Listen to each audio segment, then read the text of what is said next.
Hey guys, welcome to Thrive Bites Podcast. I'm your host, Dr. Colin Zhu, and thank you so much for listening on. You could have been anywhere in the world and you decided to spend just a few moments of your precious time, and we greatly appreciate it. Here on the podcast, we talk about three things: living a plant-powered lifestyle, enhancing emotional resilience, and creating a thriving mindset. And I interview a range of passionate guests such as physicians, dietitians, coaches, entrepreneurs, and many more. And please join me as I deliver these engaging, informative, and high-valued conversations for you. So what are you waiting for? Come on inside. Hey guys, welcome to another episode of the Thrive Bites Podcast. I'm Dr. Colin Zhu, aka TheChefDoc, and we have a wonderful, wonderful episode for you guys today. I'll be joined by Dr. Yolanda and Chelsea, both co-founders of Purpose and Plants, and we get into the discussion of how the family dynamics have changed over time, how the dynamics of communicating health and wellness and food and nutrition for the kids and vice versa. And what does that look like in terms of the future? And how can we continue to navigate this and to optimize health and wellness for the entire family unit and the community beyond? And we can't wait to have you guys inside. So we'll see you guys inside, and we can't wait. Okay, guys. Well, welcome to another episode of Thrive Bites Podcast. I'm your host, Dr. Colin Zhu, and thank you so much for being here with us. You could have been anywhere in the world, and you decided to share your moments with us today, and we are greatly appreciative of that. So for today, we have the great pleasure of not just one, but two guests for today. I am joined by Dr. Rivera-Caudill, who is a pediatrician from the Savannah, Georgia area, and then also Chelsea Dine, who is also from the Savannah area as well. We'll get more into their origin stories. And they are both the co-creators and co-founders of Purpose and Plants Lifestyle, a passion project designed to teach well-being, the benefits of plant consumption, and lifestyle changes in general. And for today, we're going to be diving deep in terms of the family structure, the family unit, and how can we use purpose and plants and community and all the good things, all the good stuff in between to help us all thrive. So I'm going to bring them on. Without further ado, please welcome Dr. Yolanda and Chelsea. Hello. Hello. So nice to see you. Thank you so much. What an honor to be here. Yes. Guys, at the time of this recording, we were just talking about snow and of all the, least suspected places in that area in southeast of the United States. But, they're all connected, right? And I can't wait to get into the origin stories of everyone here. Thank you so much for number one, contributing to the community like you individually and together have. And we are really, really happy to talk more about that, to see, what else can we do together? Because it's the we in wellness that matters the most, and we can't do it by ourselves. So can't wait to dive deep. So my first question to you ladies is, how did you get started? If you guys want to, talk about, a snippet of, what brought you to this moment individually, and then how you guys found each other. Was it a look across in the grocery aisle? Oh my God, love at first sight. Tell me. Not too bad, not too far from that. So I'll start. I am a pediatrician, been a pediatrician for 30 something years. And I founded the Tiny Beet because I was very frustrated with the obesity epidemic in children. But one of the components that I was missing, and that happened after I discovered lifestyle medicine. That was the catalyst for me to leave a private practice to be, an employee practice to be an owner of the Tiny Beet. And then along the line, I realized things won't happen if the parents do not change together with the kids. So as a pediatrician, I emphasize the kids, but it had to have the family as a whole to do the changes. And then I was at an event in the community, and Chelsea came to me And she wanted the part of the education that I wanted to do to the adults because she's been doing that and she can take it from here.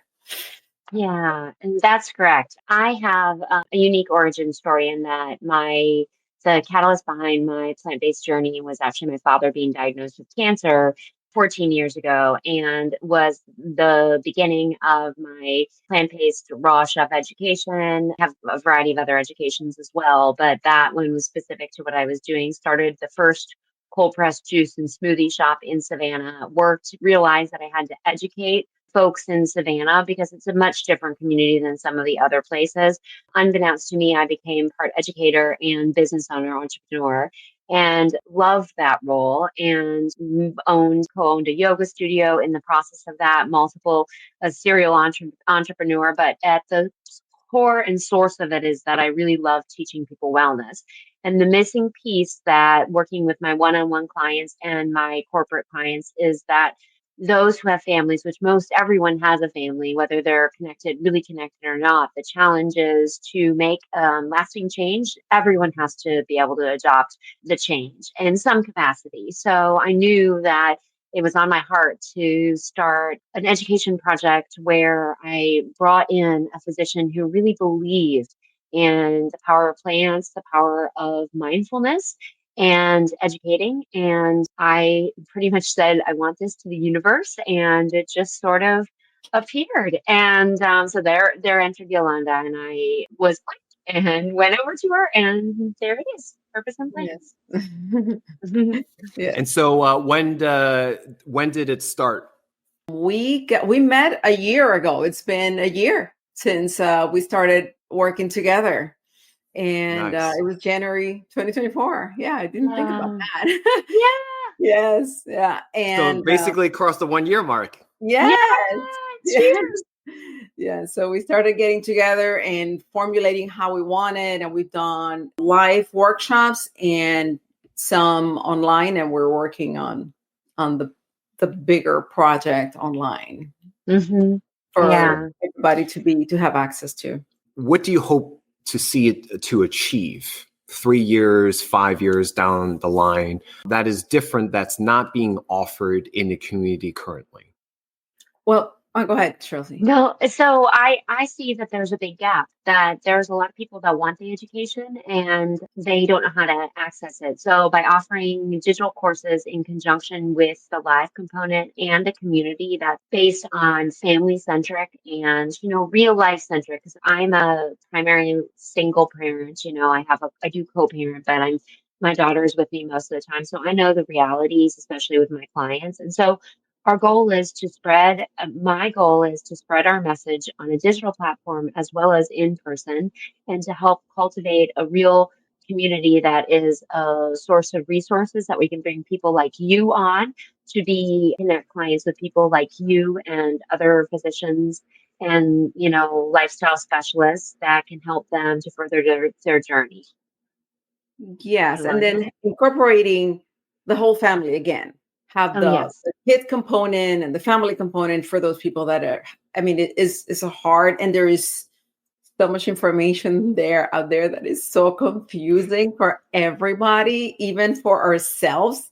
It's good to have a community that people say, okay, this is a source, this is a resource that I would trust, versus this one, probably I would take it and, I would leave that one to the side for now. So that type of thing, bringing so much information based on true evidence based. And really create a roadmap with mindfulness, movement, and the plant-based living at the core of it, and taking away the analysis paralysis so people can make clear decisions to help further and better their lives.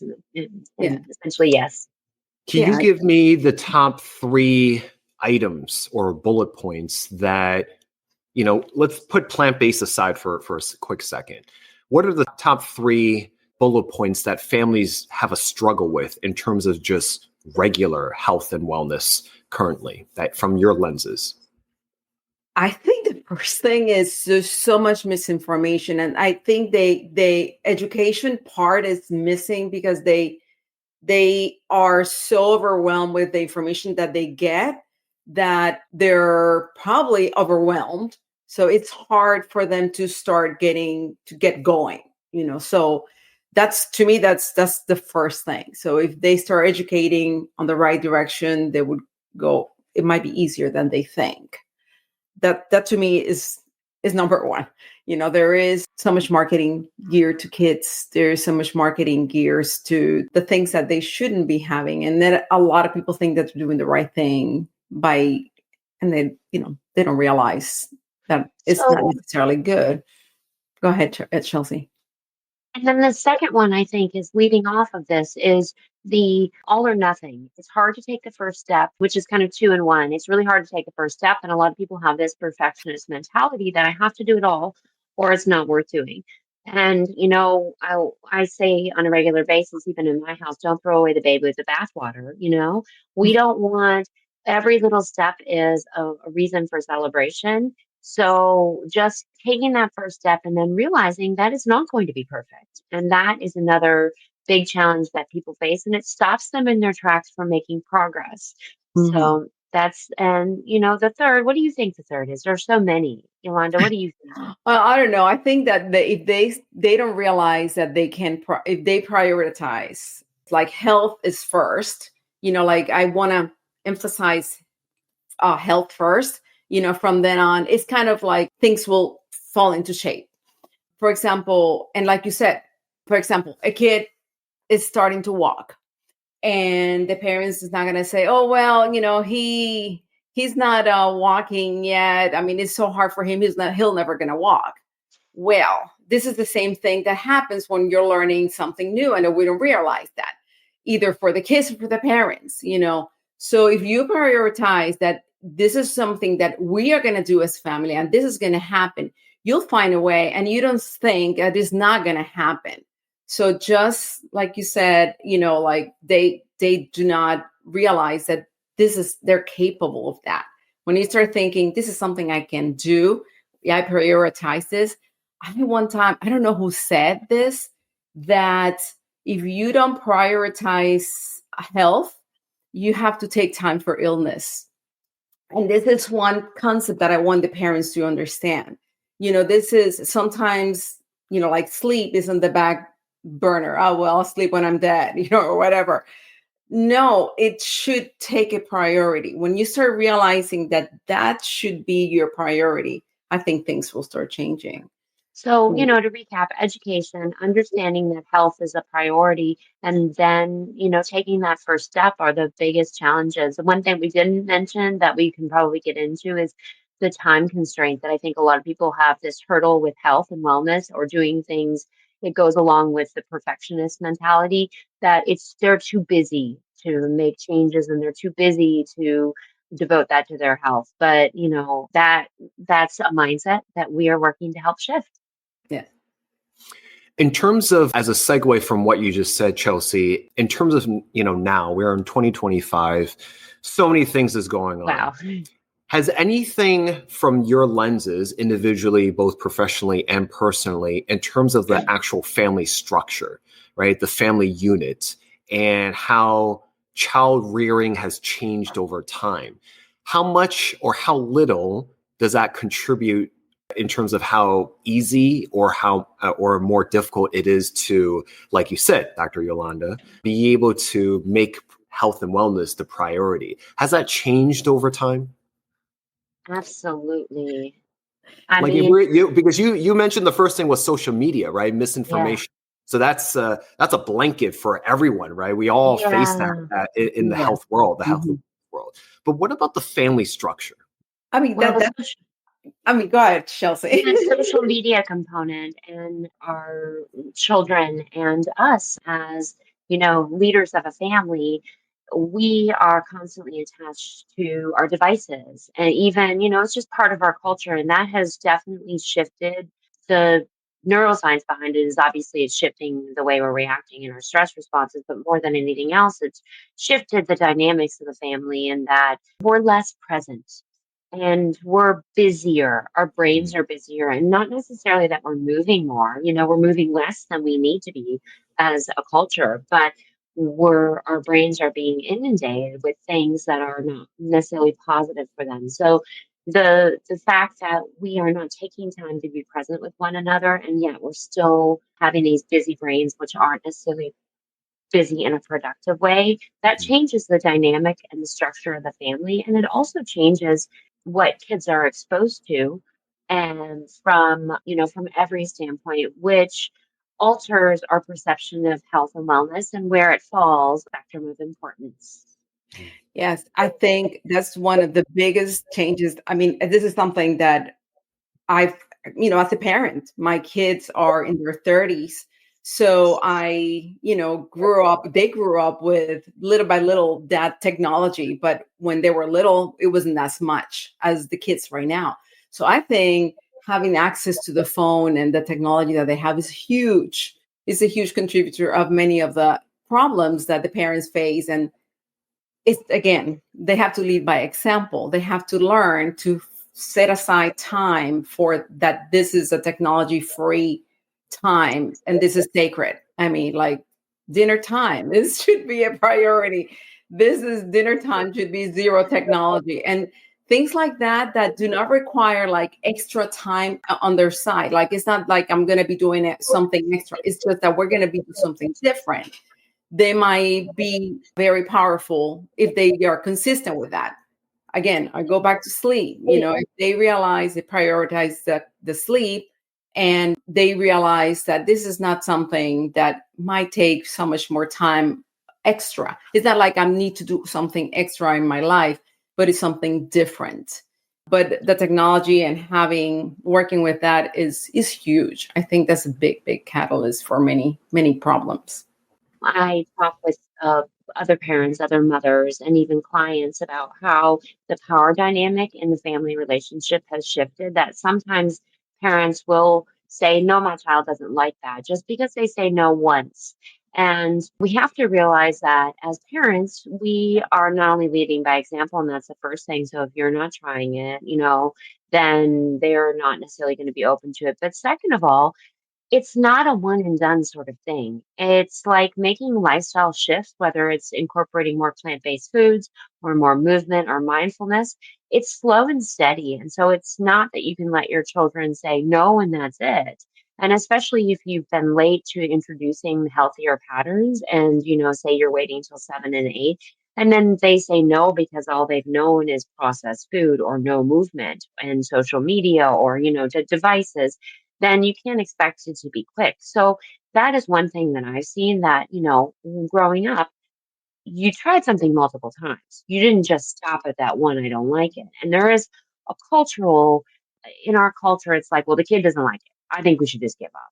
And, Yolanda probably sees that. And that is something we have to change, Yeah, I was going to mention that kids sometimes takes 10 to 15 times to be exposed to something until they like it.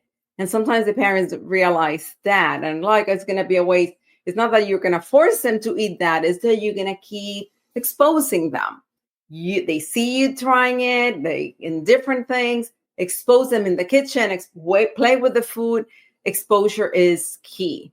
And along those lines, it was the fact that the parents have to give themselves grace. I mean, you have these kids that are exposed to these, sometimes, like you said, you have these kids. It's not the same when I tell the parents when the newborns, please do not expose them to start with the processed stuff from the beginning, because then the taste buds change. These kids are not used to buy the real food. They're, you give them that and this is like, oh, this is too hard or whatever. This is too much work. When you start from the beginning, okay, is one thing. When you start with the kid that has already exposed to something else, it's a different strategy that you have to use. But still, it's the family that have to do it as a whole. Don't single out one kid. So I'll go back to the technology part of it. So I think I'm one of the last generation. I was born in the 80s that, I knew what life was like before the internet, right? Mhm. There's, that was kind of expressed. And when I saw that quote, I was like, man, that's sad. That's beautiful and sad at the same time, right? Because I knew growing up as a child what not being tethered, whether it's a computer or a smartphone, or I had to call by landline. Most most generations, Gen Zs don't even know what a landline is anymore. I had to call landline back in the day to ask the parents of my best friend if that I can go out and play, ride a bike, shoot some hoops, right?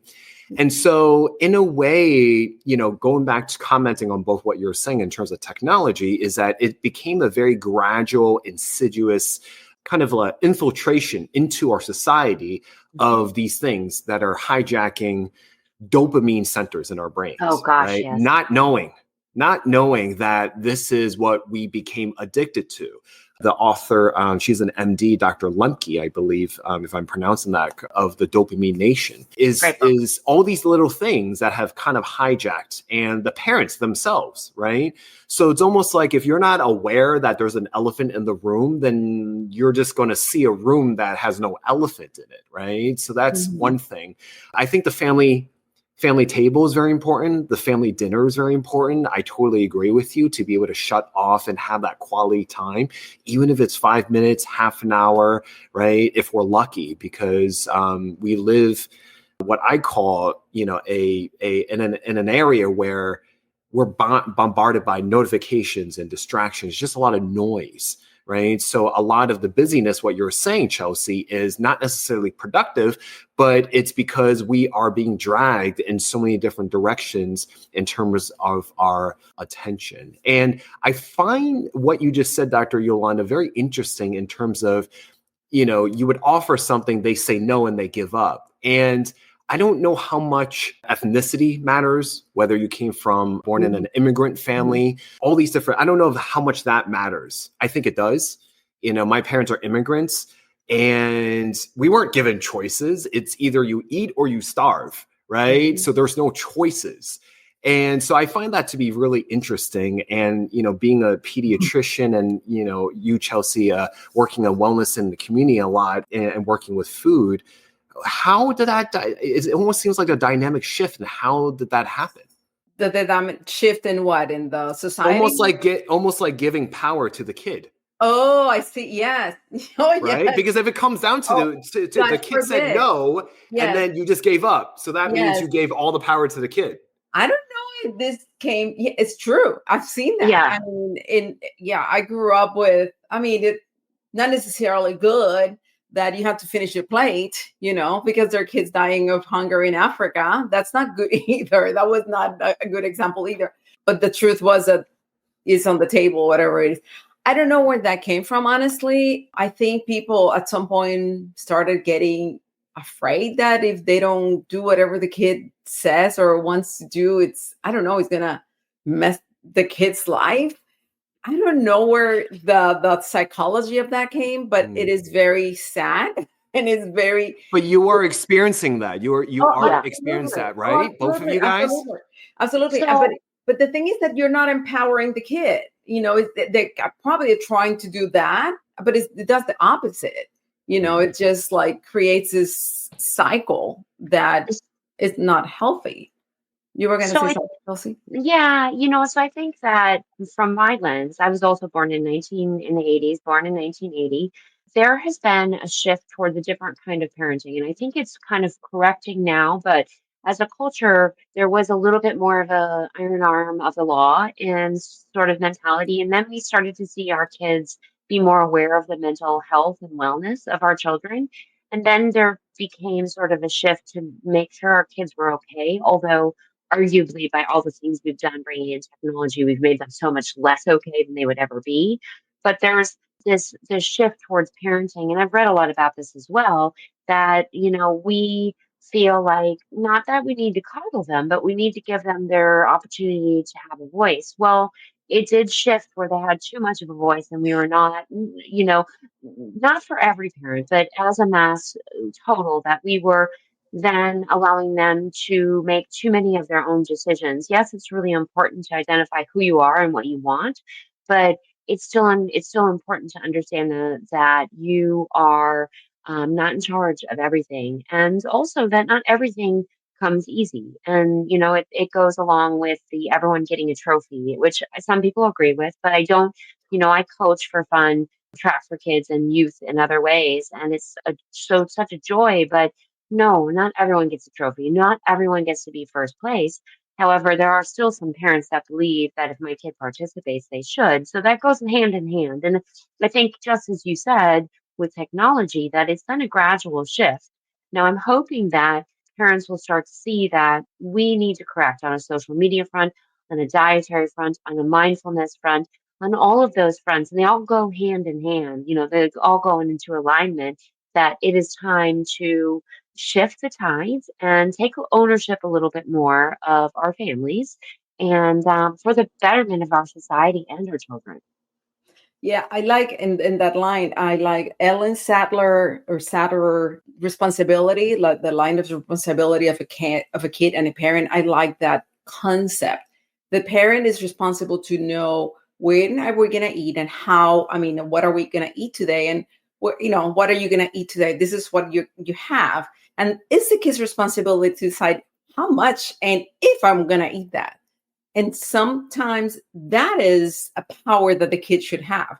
If I'm not hungry, I'm not going to eat. And that is a power that every human being should have, not just a kid or an adult, anyone.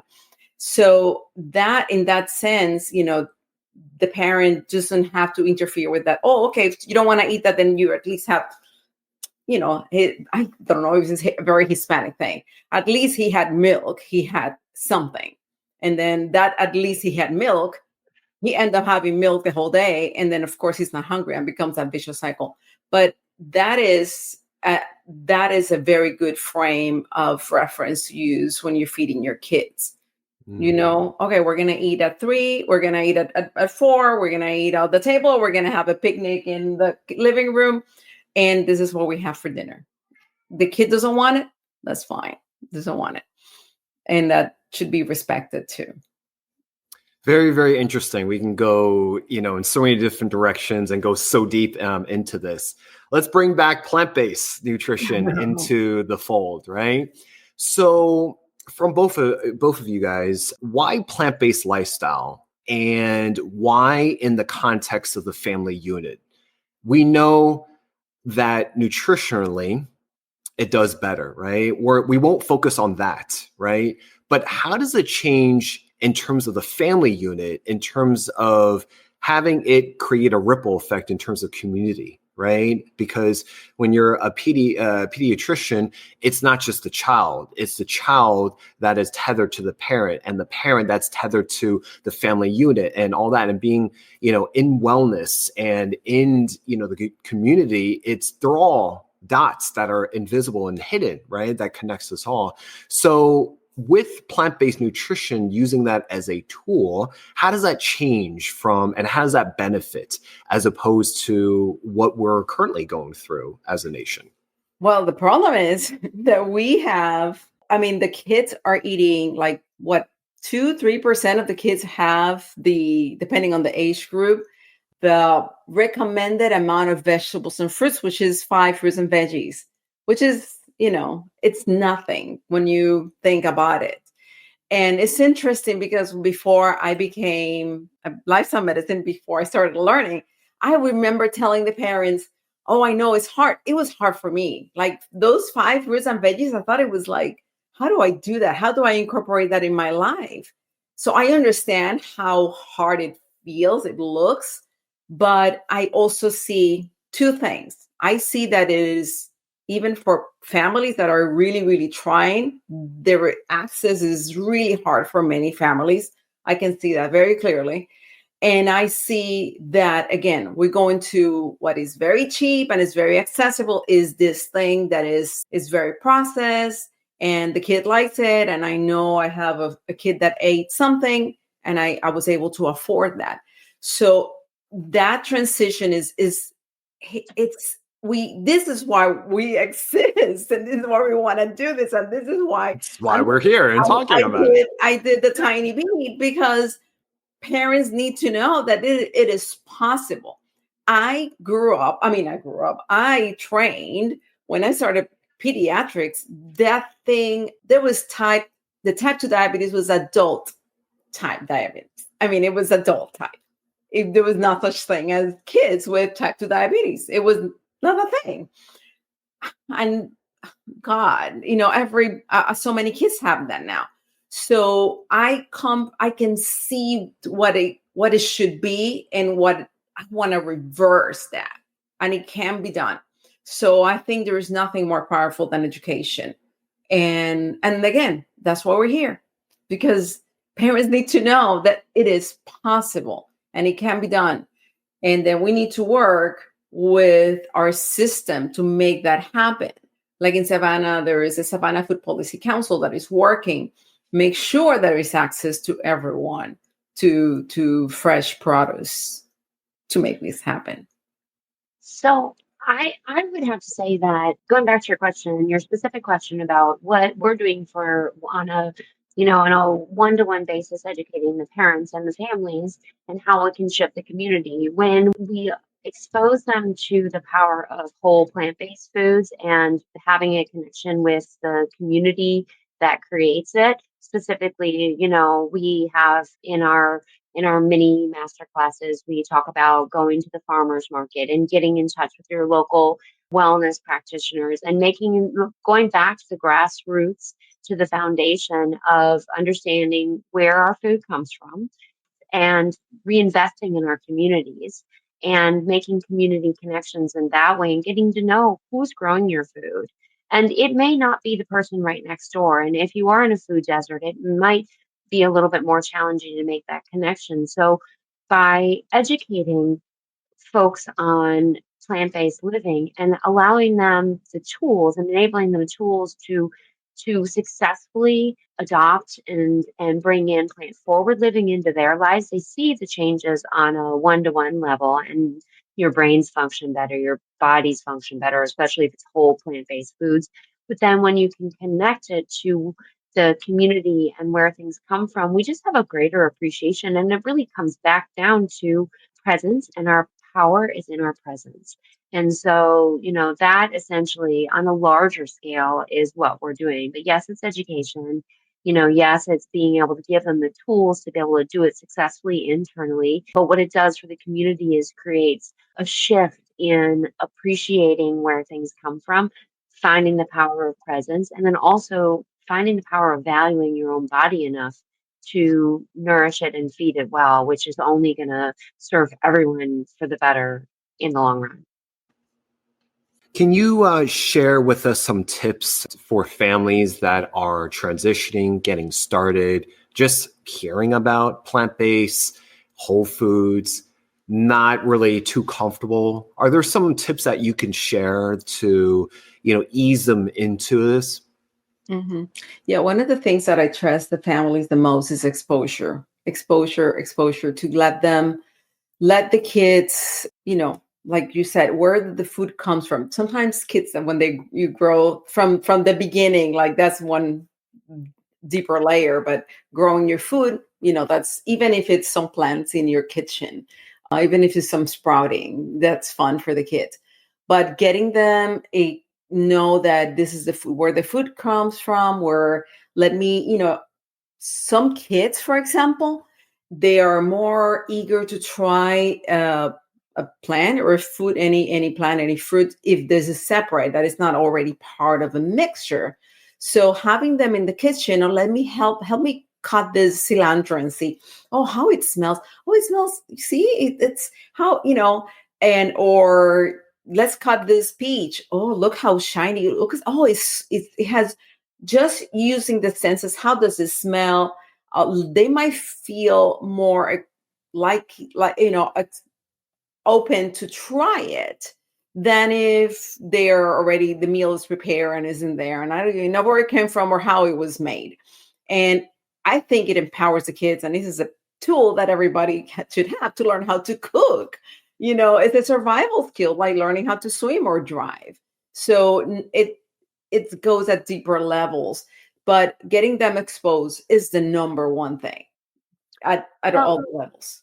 Yeah, and we We did in preparation for this, and we did come up with some top tips and above and beyond everything is setting a family goal. And that might just come from a parental standpoint, or a lot of people are single parents. I mean, for me, setting one SMART goal, which is, a goal that is specific, measurable, attainable, relevant, and time sensitive. So setting one goal, maybe it's just to add 5 more plants into our diet, or hit Dr. B's 30 plants a week, or whatever it is, that you set a goal and then you incorporate games. You make it playful and fun. It doesn't have to be as serious as yes, we're talking about some serious things in the long run, but we can make it fun and joyful. And if the parents can make it a game, and whether it's grocery shopping, just as Yolanda said, or flavor testing, or allowing there to be certain names for different meals. And, you make a Taco Tuesday, you make a burrito bowl where everyone gets to choose their components, or anything that can bring an element of levity and fun to it. Yes. With kids, there's two things: consistency For and to adults. make it fun. Yeah, and it's good for adults too. And for example, one example that I give, for example, kids are learning about Egypt. Okay, part of what we're learning today about Egypt this week is we're talking about Egypt. What do they eat? Bring that curiosity to them. I wonder. I always like to see what would they eat in Egypt? I mean, there's some of these ingredients that we might be eating. Why don't we prepare an Egyptian dish in the house? Or let's look at the recipes. That type of thing. Just finding creative ways to incorporate it in your daily living, but making it consistent and making them bring that curiosity level. And I wonder what carrots can do for our brain, or for our, for our body. I wonder. I love to ask that kid. I wonder, like, it's me that I'm wondering, not you. I wonder, what would it be? Do you think the fun element is the number one driving force for a kid to be motivated, whether it's being a picky eater or, learning in the classroom? Do you feel like the fun element is the number one driving force, would you say? You have to always incorporate that, and then the consistency, because they might not be interested right at this moment on that, but they, toddlers' appetite change from 1 minute to the next. Today, strawberries are the most wonderful thing, and tomorrow is the most gross thing you can put in my plate. So that is something that you have to know, that this is going to change. It's a process, and being very patient with yourself and with your kids. It's crucial. But with kids, that's why I love my job. Kids are the most fun thing in the whole world. Yeah, you have to bring the fun part. Yes. Yeah. And you were going to say something, Chelsea. I'm sorry. Oh, I was just going to say, one thing is, just as Yolanda said, that we want to celebrate our tiny wins and bring grace to it. So we want to bring the gratitude component, which is key and essential to my life and to our passion project. And so when we bring the component of celebrating our wins and giving ourselves grace for every tiny little step we take, that will help to enhance the fun and really lead to long-term results. Yeah, absolutely. Awesome. Let's shift over to a family. Let's just say you have a family unit that has already made the transition. Can you give us some examples of challenges for those families that have made the transitions? What do they still struggle with for those in the audience that have made the transition for their families, but they're struggling in some way? Can you speak to that? Oh, Lord.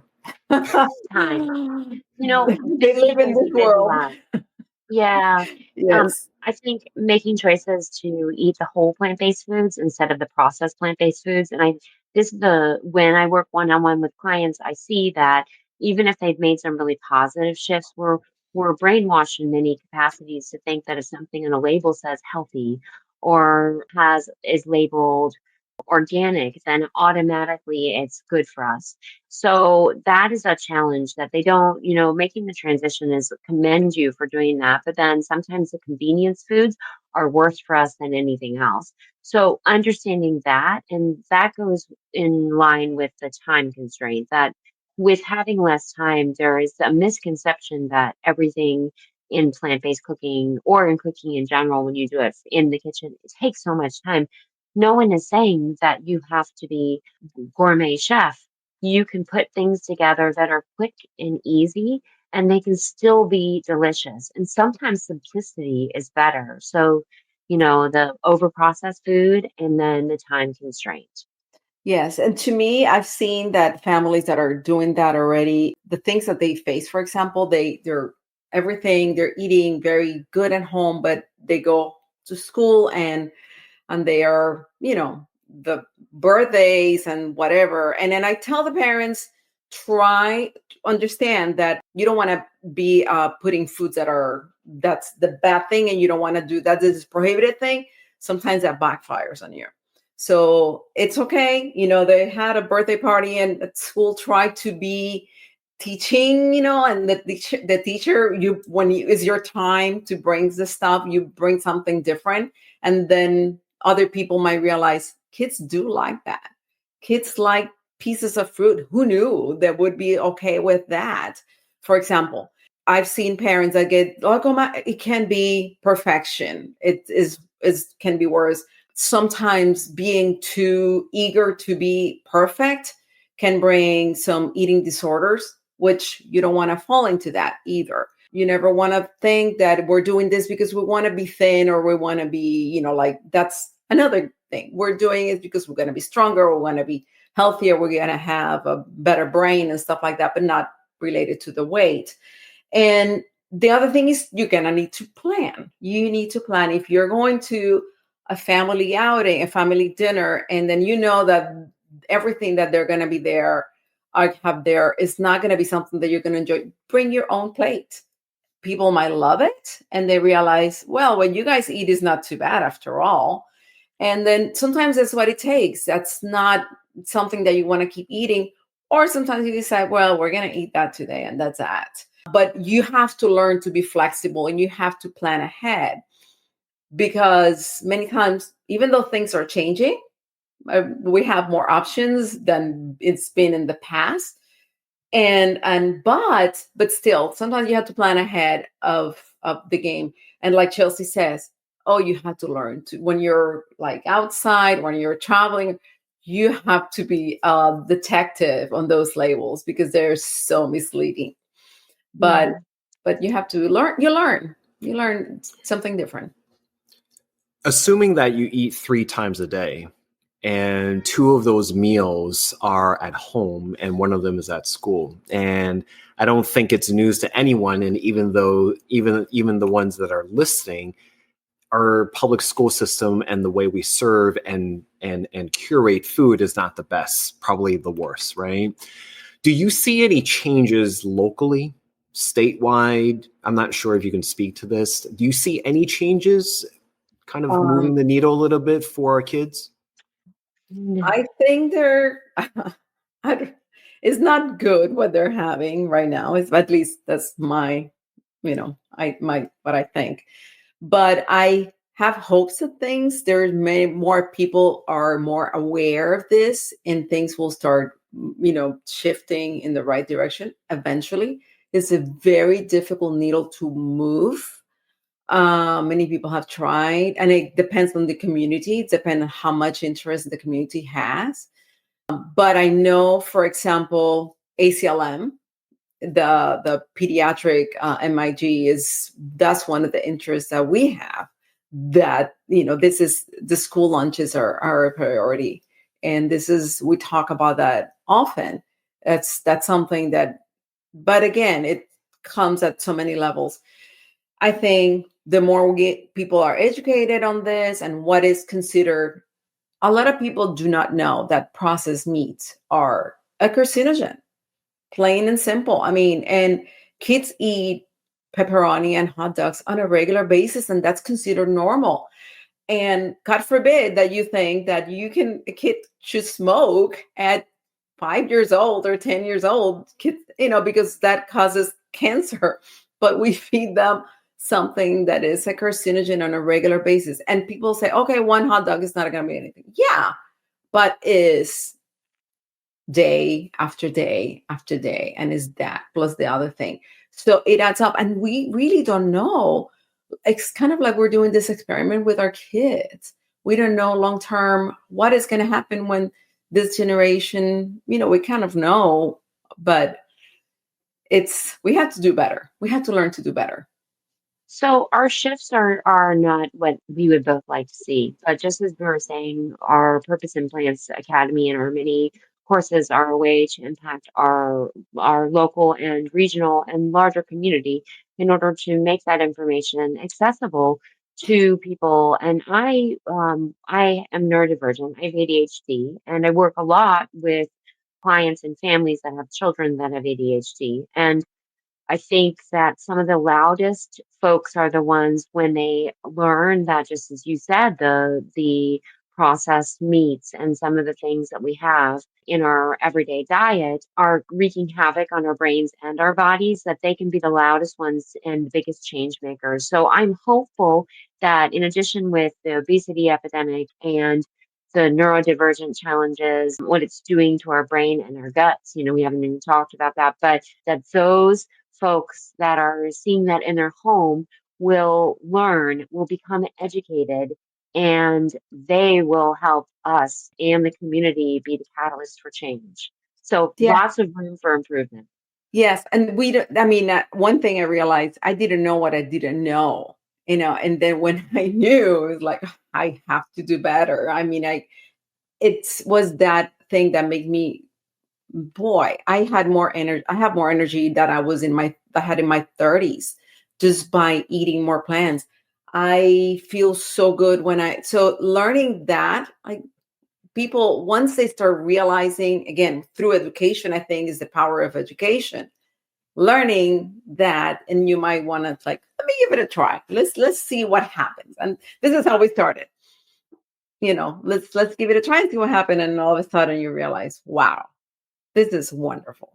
We're going to close out. All amazing information from the both of you guys. For the ones that are in an audience that have families, young families starting out, curious about making transitions, I want you to give them one thing, one takeaway from each of you in terms of what they need to know about the family structure or the community or prioritizing health and wellness or incorporating more plant-based. What is one takeaway they need to know? Chelsea, you can go first.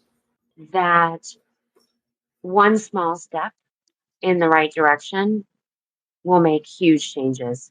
Be consistent, be persistent, and just take that one step, and even baby steps are worthwhile, and knowing and essentially celebrate your wins. That's the one takeaway that I have, that look to the plants for a source of life and celebrate your wins. Yeah. I was going to say something like that. You want to start very small. You're going to go very small, make changes. You want to educate yourself and take it from there. Again, think of the baby that is starting to walk. You're not going to tell, oh, I fell 3 times, never going to walk. You're going to be like that. You're going to fall so many times, and you're going to just take it, give yourself grace. And this is, understand, patience and consistency. Consistency is key with anything that you do in life, and especially dealing with kids. You have to be consistent and very patient and make it fun. Yeah. You guys have been wonderful. For those that want to reach out to learn more about the project, Purpose Implants, where can they go? Chelsea. You can go to our website, purposeimplants.com. We've got an Instagram, a Facebook. We're launching in a few weeks here our master mini classes, and soon after an academy. So we've got 4 different topics that are the most important topics that the base topics that are the foundation for setting yourself up for success in plant-based mindful living. And we have a lot of free resources. So when you go on our website, we've got so many free things that we want to give you because we want to provide those resources. And we have a recipe book, a digital recipe book of recipes that I've put together and we've put together as a foundation. And so our website, Instagram, purpose.plants.lifestyle, and Facebook, and reach out to us. We're happy to help. Yeah, Awesome. absolutely. Yeah. I'm going to put all that information in the show notes when the show airs. And it's really, really lovely to have you guys both on the show. Wonderful, wonderful conversation. And thank you so much for giving so much and contributing so much to the community and into your individual work. We greatly appreciate it. Thank you. Thank you. What an honor. We really appreciate it. Thank you. Yeah. You're welcome. Guys, this has been another episode of Thrive Bites Podcast. If you like this, please like, comment, and subscribe. And if you feel that this is a benefit for someone else, please let them know. And until then, please say goodbye to Dr. Yolanda and Chelsea. Bye. Bye. Hey guys, we hope you enjoy that episode. If you like that, please like, comment, and subscribe. And please follow us on Apple Podcasts, Spotify Podcasts, and anywhere that you listen to your podcasts. And if you felt that this was a benefit for someone else, please let them know. And don't forget to give us a 5-star rating, and we greatly appreciate it. And we'll see you on the next one.